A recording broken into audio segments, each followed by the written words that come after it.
വലിയൊരു സമരമുഖത്തിനാണ് കേരളം നാളെ സാക്ഷ്യം വഹിക്കാൻ പോകുന്നത്. നമുക്കൊപ്പം പ്രതിപക്ഷ നേതാവും പുന്നപ്ര വയലാർ സമരനായകനുമായിരുന്ന സഖാവ് വി.എസ്. ചേരുന്നു.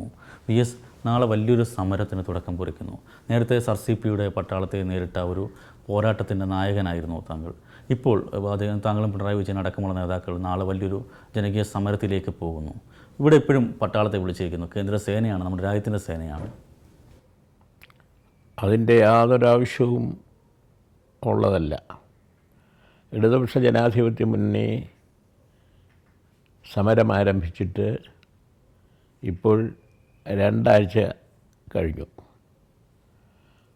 അതിനു മുമ്പ് അത് സംബന്ധിച്ചുള്ള പ്രഖ്യാപനവുമെല്ലാമായിട്ട് 1 മാസമായിട്ട് ഈ പ്രക്ഷോഭം നടക്കുകയാണ്. 2 ആഴ്ച ഈ സെക്രട്ടേറിയറ്റിൻ്റെ മുമ്പിലുള്ള സത്യാഗ്രഹം തന്നെ നടന്നിട്ട് യാതൊരു സമാധാന ഭംഗവും ഉണ്ടായിട്ടില്ല. അതേപോലെ തന്നെ കുറച്ചുകൂടെ കൂടുതൽ ആളുകൾ സെക്രട്ടേറിയറ്റ് വളയുകയാണ്. കാരണം ഉമ്മൻചാണ്ടി ഈ രാജ്യത്തെ കട്ടുപിടിക്കുന്നതിനിടയാകത്തക്ക തരത്തിലുള്ള സരിത വെട്ടിപ്പിൻ്റെ ആശാനാണ്. അവർ 100 കണക്കിന് കോടി രൂപയുടെ അഴിമതിയാണ് നടത്തിയിരിക്കുന്നത്, തെളിവ് തരാൻ ഞാൻ തയ്യാറാണ് എന്ന് കേരള ഗവൺമെൻറ്റിൻ്റെ ചീഫ് വിപ്പ് ജോർജ് പ്രഖ്യാപിച്ചിട്ടുള്ളത് നിങ്ങൾക്കെല്ലാം അറിയാവുന്നതാണ്. അപ്പോൾ ആ നിലയിൽ അതേപോലെ തന്നെ അദ്ദേഹം ഇപ്പോൾ പറഞ്ഞു, ഇങ്ങനെ ഈ മിലിറ്ററി ഒന്നും ഇവിടെ വരുത്തേണ്ട യാതൊരു ആവശ്യവും ഉണ്ടായിരുന്നില്ല. എന്തിനു വരുത്തി? കോൺഗ്രസ് പാർട്ടിയിൽ പോലും ആലോചിക്കാതെയാണ് ഈ കാര്യം ചെയ്തത് എന്ന് കോൺഗ്രസ് പാർട്ടിയുടെ തന്നെയുള്ള വിഭാഗത്തിലെ ആളുകളും അതേപോലെ തന്നെ ചെറിയ പാർട്ടികൾ അവരെല്ലാം ഒന്നു ചേർന്ന് യോഗം കൂടി അവർ ഈ അനാവശ്യമായിട്ടുള്ള നീക്കങ്ങളെ ആക്ഷേപിച്ചിട്ടുണ്ട്. അപ്പോൾ വാസ്തവത്തിൽ കോൺഗ്രസിൻ്റെ പോലും പിന്തുണയില്ലാതെ, UDFൻ്റെ ഘടകകക്ഷികളുടെ പോലും പിന്തുണയില്ലാതെ ഉമ്മൻചാണ്ടി ഏകപക്ഷീയമായിട്ട് നടത്തുന്ന ഈ ഒരു ഭീഷണിക്ക് ഇടതുപക്ഷ ജനാധിപത്യ മുന്നണിയെ ഭീഷണിപ്പെടുത്തിയിട്ട് ഈ ജനകീയ സമരത്തെ ഇല്ലായ്മ ചെയ്യാൻ കഴിയുമെന്നാണ് അയാൾ കരുതുന്നത്. അയാളുടെ ഈ ഭീഷണിക്ക് ഒരു കാലത്തും ഇടതുപക്ഷ ജനാധിപത്യ മുന്നണി വഴങ്ങാൻ പോകുന്നില്ല. കാരണം ഇടതുപക്ഷ ജനാധിപത്യ മുന്നണിയുടെ സമരപാരമ്പര്യം എന്ന് പറയുന്നത് ജനകീയ ആവശ്യങ്ങൾക്ക് വേണ്ടി വിട്ടുവീഴ്ചയില്ലാതെയുള്ള നിരന്തരമായ പോരാട്ടങ്ങൾ നടത്തി മുന്നേറിയിട്ടുള്ള ഒരു പ്രസ്ഥാനമാണ് ഇടതുപക്ഷ ജനാധിപത്യ മുന്നണി. അത് കേരളത്തിലെ ജനങ്ങൾക്കും ഇന്ത്യയിലെ ജനങ്ങൾക്കും എല്ലാം ആ മുന്നണിയെ സംബന്ധിച്ച് നന്നായിട്ട് അറിയാവുന്നതാണ്. ഇപ്പോൾ 30 കോടി രൂപയാണ് ഈ മിലിറ്ററിയെ വരുത്തുന്നതിന് ചിലവായിട്ടുള്ളത്. ആരോട് ചോദിച്ചിട്ടാണ്? ആരോടും ഇടതുപക്ഷ UDFൻ്റെ ഘടകകക്ഷികൾ പോലും ആലോചിക്കാതെ, ക്യാബിനറ്റ് കൂടി തീരുമാനമെടുക്കാതെ ഇയാൾ ഏകപക്ഷീയമായിട്ട് എടുത്തിരിക്കുന്ന സമീപനമാണ്. അതുകൊണ്ട് തന്നെ ഇടതുപക്ഷ ജനാധിപത്യ മുന്നണിയുടെ സമരം 100% കറക്റ്റാണ് എന്നുള്ളത് വളരെ വ്യക്തമാണ്. സരിതയുടെ വെട്ടിപ്പിലെ പ്രധാനിയായിട്ടുള്ള സലിറ്റ് രാജൻ ഭൂമി ഇടപാടിനെ സംബന്ധിച്ച് കടകംപള്ളിയിലും അതുപോലെ തന്നെ എടപ്പള്ളിയിലുമായിട്ട് 54 ഏക്കർ സ്ഥലം തിരിമറി നടത്തിയതിനെ സംബന്ധിച്ച് അവർക്ക് ലക്ഷങ്ങൾ കൊടുക്കാമെന്ന് വാഗ്ദാനം ചെയ്തിട്ട് ഒരു നയപൈസയും കൊടുക്കാതെ അവരുടെ ഭൂമിയുടെ തണ്ടപ്പേര് തന്നെ മാറ്റിയിട്ട് മുഖ്യമന്ത്രിയുടെ അടുത്തയാളാണ് എന്ന് പറഞ്ഞുകൊണ്ട് ഉദ്യോഗസ്ഥന്മാരെ സ്വാധീനിച്ച് തണ്ടപ്പാരെല്ലാം മാറ്റി ആ തരത്തിലുള്ള കൃത്രിമം കാണിച്ചതിനെ സംബന്ധിച്ച് ആ ഭൂമിയുടെ ഉടമകൾ കേരള ഹൈക്കോടതിയിൽ കൊടുത്ത പെറ്റീഷൻ്റെ അടിസ്ഥാനത്തിൽ ഉടനടി തണ്ടപ്പേര് ഹാജരാക്കൂ, അതേപോലെ തന്നെ ഫോൺ കാളുകളുടെ എല്ലാം തന്നെ ഹാജരാക്കൂ എന്ന് പറഞ്ഞിട്ടുള്ള വിധിയാണ് ആ സങ്കടം കേട്ടിട്ട് കേരള ഹൈക്കോടതിയുടെ സിംഗിൾ ബെഞ്ച് ഉത്തരവായത്. ആ ഉത്തരവിനെ ഒരു പോലീസുകാരൻ്റെ ആവശ്യത്തിന് വേണ്ടിയിട്ട് അഡ്വക്കേറ്റ് ജനറലിനെ അയച്ചിട്ട് ചീഫ് ജസ്റ്റിസിനെ സമീപിച്ച് അത് സ്റ്റേ ചെയ്യിച്ചിരിക്കുകയാണ്. അപ്പോൾ അത് പുറത്തു വന്നാൽ, കോടതിയിൽ സമീപിക്കുന്നത് പുറത്തു വന്നാൽ ഈ തട്ടിപ്പിൻ്റെ വസ്തുതകളെല്ലാം തന്നെ ജനങ്ങൾ പത്രമാധ്യമങ്ങൾ വഴി മനസ്സിലാക്കുമെന്നുള്ളത് നല്ലപോലെ മനസ്സിലാക്കി ഭയന്നിട്ടാണ് ഉമ്മൻചാണ്ടി ഈ തരത്തിലുള്ള കൊള്ളുകില്ലായ്മ കാണിച്ചിരിക്കുന്നത്. ഇതിൻ്റെ കൂടെയൊന്നും ജനങ്ങൾ നിൽക്കുന്നില്ല. ജനങ്ങളിൽ മഹാഭൂരിപക്ഷം ഇടതുപക്ഷ ജനാധിപത്യ മുന്നണി ഈ ഉമ്മൻചാണ്ടിയുടെ നേതൃത്വത്തിൽ നടത്തിക്കൊണ്ടിരിക്കുന്ന വെട്ടിപ്പ്, കോടികളുടെ വെട്ടിപ്പ് പുറത്തു കൊണ്ടുവരണം എന്നാഗ്രഹിക്കുന്നവരാണ്. സൂര്യപ്രകാശത്തിൽ നിന്നുള്ള വൈദ്യുതി ഉൽപ്പാദിപ്പിക്കുന്നതിന് ലോകത്ത് ചൈനയും അമേരിക്കയും ജർമ്മനിയും ഇന്ത്യയിൽ തന്നെ പല സംസ്ഥാനങ്ങളിലും നടത്തിക്കൊണ്ടിരിക്കുന്നത് ഗവൺമെൻറ് നേരിട്ടാണ്. ഇവിടെ ഗവൺമെൻറ് നേരിട്ട് നടത്തുന്നതിന് പകരം ഈ സ്വകാര്യ ചിറ്റാളന്മാരായിട്ടുള്ള ആശ്രിതന്മാരായിട്ടുള്ള ആളുകളെ കൂട്ടുക ചേർത്തുകൊണ്ട് ലക്ഷങ്ങൾ കളക്ട് ചെയ്തിട്ട് അവർക്ക് ഏതാണ്ട് വലിയ ലാഭം ഉണ്ടാക്കി കൊടുക്കാൻ പോകുന്നെന്ന് പറഞ്ഞിട്ട് ലക്ഷങ്ങൾ അവരോട് വാങ്ങിയിട്ട് ഇത് കമ്പനി രൂപത്തിൽ കൊണ്ടുപോയി സാധാരണ ജനങ്ങൾ 3.5 കോടിയോളം മലയാളികൾക്ക് ഉപകാരപ്രദമാകുന്ന ഈ പദ്ധതി ഗവൺമെൻറ് നേതൃത്വത്തിൽ 50% സബ്സിഡി കൊടുത്തിട്ടാണ് നടത്തുന്നത്. അങ്ങനെയുള്ള ആനുകൂല്യങ്ങൾ നൽകിക്കൊണ്ട് നടത്തുന്ന ഈ പദ്ധതിയെ അട്ടിമറിച്ച് കമ്പനിയാക്കി കൊള്ള ലാഭം അടിക്കുന്നതിന് വേണ്ടിയിട്ടുള്ള നീക്കത്തെയാണ് ഇടതുപക്ഷ ജനാധിപത്യ മുന്നണി അത് ശാസ്ത്രീയമായി തന്നെ പഠിച്ചിട്ട് അതിനെ എതിർക്കാനും തുറന്നു കാട്ടാനും എല്ലാം തന്നെ തയ്യാറായിരിക്കും. ഇപ്പോൾ കോടതിയിൽ തന്നെ ഈ കാര്യത്തിൽ വളരെ കർശനമായിട്ടുള്ള സമീപനം സ്വീകരിച്ചുകൊണ്ട് അഭിഭാഷക വിദഗ്ധന്മാരായിട്ടുള്ള ആളുകളുടെ സഹായം തേടിക്കൊണ്ട് ഈ പ്രശ്നത്തിൽ പോകാവുന്നിടം വരെ വ്യക്തികളായിട്ടുള്ള ആളുകൾ പോകുന്ന പോലെ തന്നെ ഇടതുപക്ഷ ജനാധിപത്യ മുന്നണിയും പോകാവുന്നിടം വരെ പോകാൻ നിശ്ചയിച്ചിരിക്കുകയാണ്. അങ്ങനെ തികച്ചും സമാധാനപരമായ വഴികളിലൂടെ ഒരു വശത്തുകൂടി സമാധാനപരമായ സത്യാഗ്രഹ സമരവും മറുവശത്തു കൂടിയിട്ട് നിയമരംഗത്തുള്ള ഫൈറ്റും രണ്ടും കൂടെ ഒരുമിച്ചാണ് ഇടതുപക്ഷ ജനാധിപത്യ മുന്നണി നടത്തിക്കൊണ്ടിരിക്കുന്നത്. ഇതിനെന്തിനാണ് മിലിറ്ററിയെ ഉപയോഗിച്ചിട്ട് ആക്രമിച്ച് തകർക്കാനോ വെടിവെക്കാനോ ഉള്ള ശ്രമം നടത്തുന്നത്? അങ്ങനെ പ്രശ്നത്തിൽ നിന്ന് ട്വിസ്റ്റ് ചെയ്ത് തടി തപ്പാനാണ്.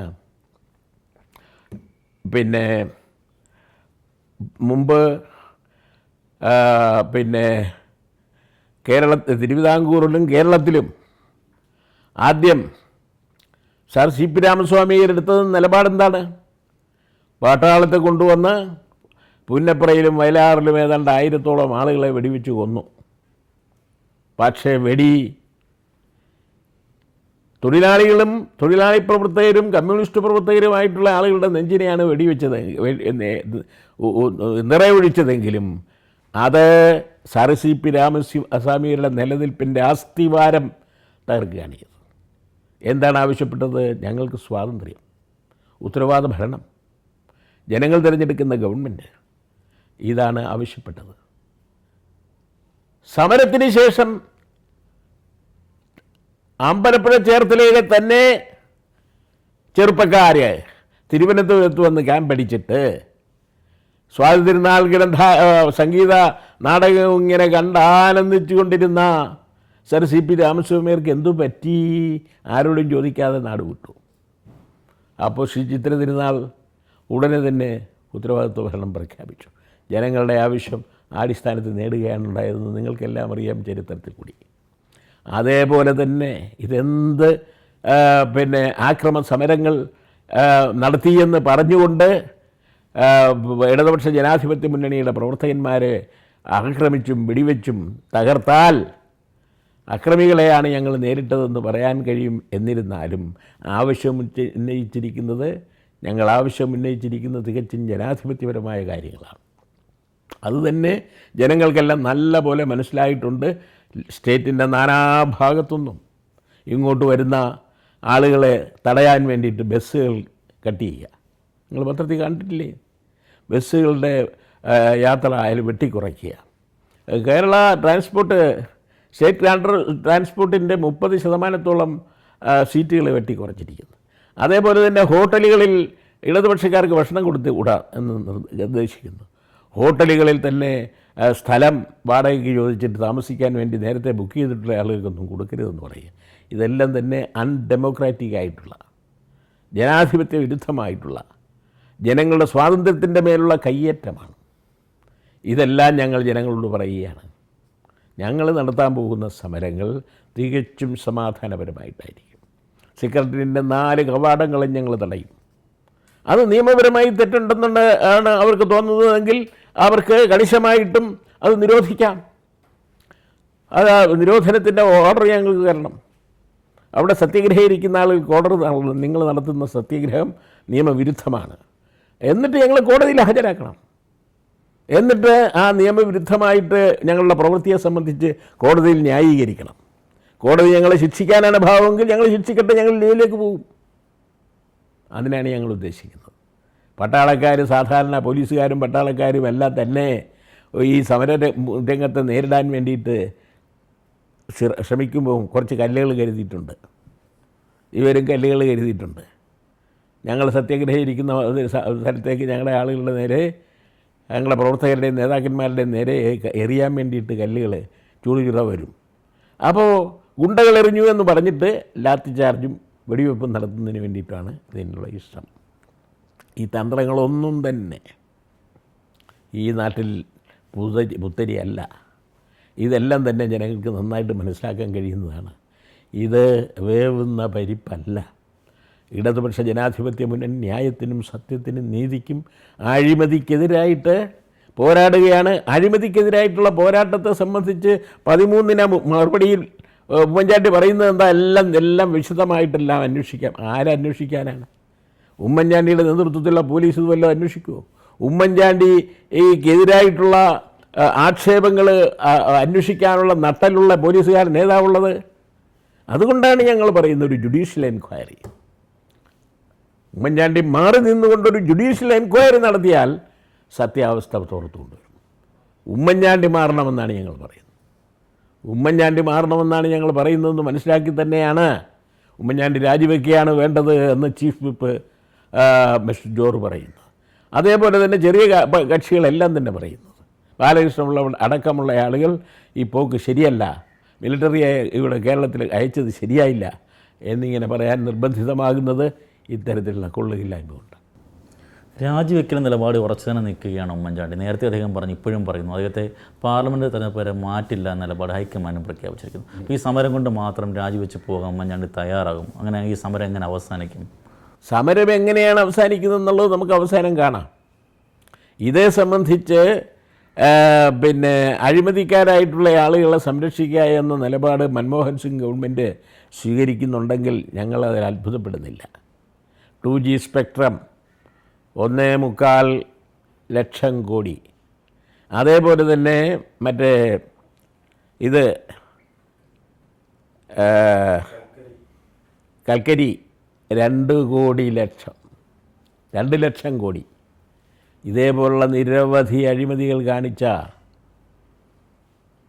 കേന്ദ്ര ഗവൺമെൻറ്റിനെ സംബന്ധിച്ച് ഉന്നതമായ നീതിപീഠമായ സുപ്രീം കോടതി പറഞ്ഞിട്ടുള്ളത് എന്താണ്?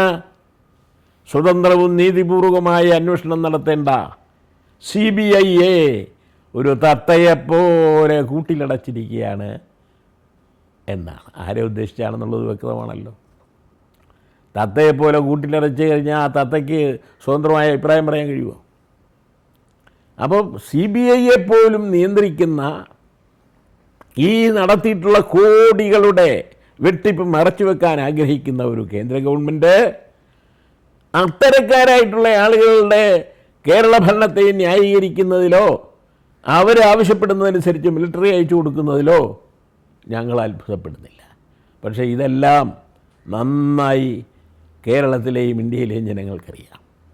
ഞങ്ങളുടെ സമരം നയിക്കാൻ വരുന്നതുകൊണ്ട് സമരം ഉദ്ഘാടനം ചെയ്യാൻ വരുന്നത് മുൻ പ്രധാനമന്ത്രി ദേവഗൗഡയാണ്. CPIMൻ്റെ ജനറൽ സെക്രട്ടറി പ്രകാശ് കാരാട്ടാണ്. CPIയുടെ ജനറൽ സെക്രട്ടറി സുധാകർ റെഡ്ഡിയാണ്. RSPയുടെ അഖിലേന്ത്യാ ജനറൽ സെക്രട്ടറി ചന്ദ്രചൂഡനാണ്. ഇതേപോലുള്ള ആളുകളെല്ലാം തന്നെ ഉദ്ഘാടന സമ്മേളനത്തിൽ പങ്കെടുത്തുകൊണ്ട് പ്രസംഗിക്കുന്നതാണ്. അതിലെല്ലാം പങ്കെടുക്കുവാനാണ് ഞങ്ങൾ മുന്നോട്ട് പോകുന്നത്. ഇവർക്ക് എന്ത് വേണമെങ്കിലും ചെയ്യാം. പാചകപ്പുര പൊളിച്ചു നീക്കാൻ ശ്രമിക്കുന്നു, ലോഡ്ജുകൾക്ക് നോട്ടീസ് നൽകുന്നു. അതെ, ഇതൊക്കെ വല്ല മര്യാദയുണ്ടോ? ഇതെല്ലാം വല്ല മര്യാദയുണ്ടോ? ഇതാണ് കാണിച്ചുകൊണ്ടിരിക്കുന്നത്. പാചകപ്പുര എന്ന് പറഞ്ഞാൽ വരുന്ന ആളുകൾക്ക് താമസിക്കണ്ടേ, ഭക്ഷണം കഴിക്കണ്ടേ? ഹോട്ടലുകളെല്ലാം വിലക്കി കഴിഞ്ഞാൽ പിന്നെ എങ്ങനെ കഴിക്കും? അരിയും പച്ചക്കറി സാധനങ്ങളും എല്ലാം ജനങ്ങളിൽ നിന്ന് കളക്ട് ചെയ്തിട്ട് ഈ പാചകപ്പുരയിൽ പാചകം ചെയ്തിട്ട് അവിടെ സത്യഗ്രഹിക്കുന്ന ആളുകൾക്ക് വല്ലതും കഞ്ഞി കൊടുക്കാൻ വേണ്ടിയിട്ടുള്ള ശ്രമമാണ് നടത്തുന്നത്. അത് തടയുക എന്ന് പറഞ്ഞാൽ ശ്വാസം മുട്ടിച്ച് സത്യഗ്രഹികളെ കൊല്ലുക എന്നുള്ളതാണ് ഉദ്ദേശം. അതിന് ന്യായമായും കേസെടുക്കേണ്ട പോലീസ് ഉമ്മൻചാണ്ടിയുടെ ആശ്രിതന്മാരായിട്ട് നടക്കുകയാണ്. 7 ജില്ലകളിൽ കേന്ദ്രസേനയെ വിന്യസിക്കുന്നു. ഭീതിയുടെ അന്തരീക്ഷം ഉണ്ടാക്കാൻ ശ്രമിക്കുകയാണോ സർക്കാർ?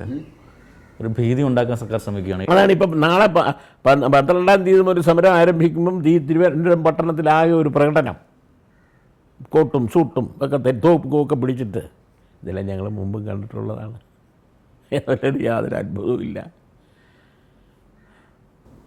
രക്തച്ചൊരിച്ചിലുണ്ടാകുന്നൊരു ആശങ്ക ജനങ്ങൾക്ക് പൊതുവേ ഉണ്ട്. അതെ, അത്തരം ഒരവസ്ഥയ്ക്ക് കാരണക്കാരാരാന്ന് വെച്ചാൽ അവരെ ജനങ്ങൾ തിരിഞ്ഞു പിടിച്ച് കൈകാര്യം ചെയ്യുക തന്നെ ചെയ്യുമെന്നാണ് ഞങ്ങളുടെ വിശ്വാസം. ഞങ്ങളതിനെ കാരണക്കാരല്ല. ഞങ്ങൾ തികച്ചും സമാധാനപരമായ നിലയിൽ കേരളത്തിൻ്റെ തന്നെ തിരുവനന്തപുരത്ത് സെക്രട്ടേറിയറ്റിൽ ഒരു പ്രാവശ്യം 12 ദിവസം സമാധാനപരമായി നടത്തിയിട്ടുള്ള സത്യഗ്രഹം കേരളത്തിലും ഇന്ത്യയിലും ആകെയുള്ള ജനങ്ങൾ കണ്ടതാണ്. അതേപോലൊരു സമരമാണ് ഞങ്ങൾ ഇപ്പോഴും നടത്താൻ പോണത്. അത്ഭുതപ്പെടേണ്ടതായിട്ടൊന്നുമില്ല. ഒരു കട്ടയോ കരിക്കട്ടയോ എന്തെങ്കിലും ആയുധങ്ങളോ ഒന്നും ഞങ്ങൾ ധരിച്ചിട്ടില്ല.